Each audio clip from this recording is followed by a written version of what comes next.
But let's start with Everton. Now, I'm going to try to explain this quite simply, as best I can. The Premier League have these rules called PSR, Profit and Sustainability Rules. Yeah. And essentially, they govern how much money you can lose over a 3-year period. For the 3-year period that Everton got in trouble, which covers a season up to 21-22, so 19-20, 20-21, 21-22, they could lose about 105 million over those 3 years. Yes. According to the Premier League, they ended up losing 124 million. I should also point out, before people say, oh, COVID and this and that. Yeah, there's a whole bunch of exclusions, special accounting, special circumstances to take into account. So there's this discrepancy, and they've been docked 10 points. A lot of people are looking at this. Oh, well, first of all, Jules, on Everton, right? My take is I'm not an accountant. I haven't gone through it.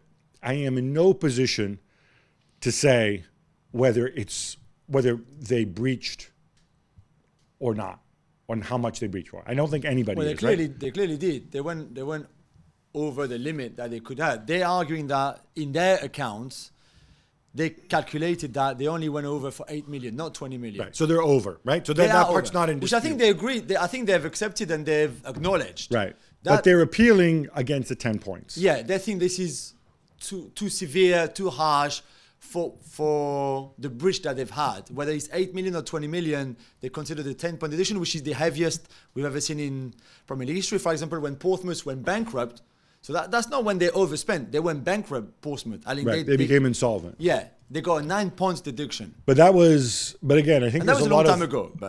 But also, that was under different rules. Portsmouth didn't breach profit and sustainability rules. They breached rules on solvency.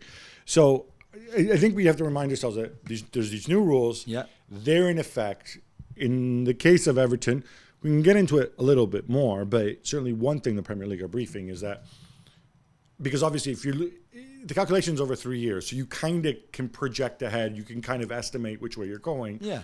That time and again, Premier League said, hey, Everton, careful, you're going to go over, don't do this, don't do that. Transfer windows, your wage bill is big, blah, blah, blah. And the point is they breached. But the broader question here is a lot of people are saying, oh, look, the Premier League, they're tough. They're flexing. Yeah. This doesn't bode well for Manchester City, who have 115 charges against them. And for Chelsea, who do not have charges against them, but are being investigated after they self-reported a whole bunch of illegal payments in the Roman Abramovich era. Yeah, that's right. And you will explain how different the City case is to this Everton one, which the Everton one is actually quite straightforward, right? This is how much you can spend. This is how much you spend. You spend too much, you were not allowed. This is the sanction that you're going to get, whether it's a fine, although it was an independent commission. So it's not the Premier League directly that sanctioned Everton. They name people to this commission. There was a panel. And the panel said, listen, we don't think that a financial fine, just a normal fine, is enough when the club like Everton is supported by someone with a lot of wealth. Basically, Farhad Moshiri, who spent 750 million pounds. Of his own money, because it's definitely all of Farhad Moshiri's money. It doesn't matter where the money comes from, but he spent a lot of money since he took over the club, in 2016, 2017? Right. And they're saying, if we just give you a normal fine, this is not enough. Hence the point deduction. The problem I have with that is you kind of go down a rabbit hole, because the 10-point deduction as well, if you say, well, we don't want to fine him because you have a rich owner and he can pay it. Okay, fine. Yeah. But let's say Arsenal had violated these rules. Let's say Arsenal had been fined, had been docked 10 million last season, right? When it would have made a difference, 10 points.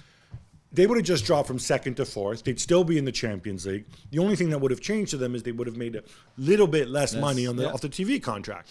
And there's another question, there's another point here, which, by the way, is why Leeds, Southampton, Leicester City are threatening to sue the Premier League, is saying, wait a minute, what about us? We're the aggrieved party. They overspent in the year that they were competing against us and that we went down. Yeah. So I think they have a strong case there. I don't quite know how the Premier League writing the rules, I think they've opened, I think it's really good that there's more oversight, but I think it's going to be difficult to navigate the rules.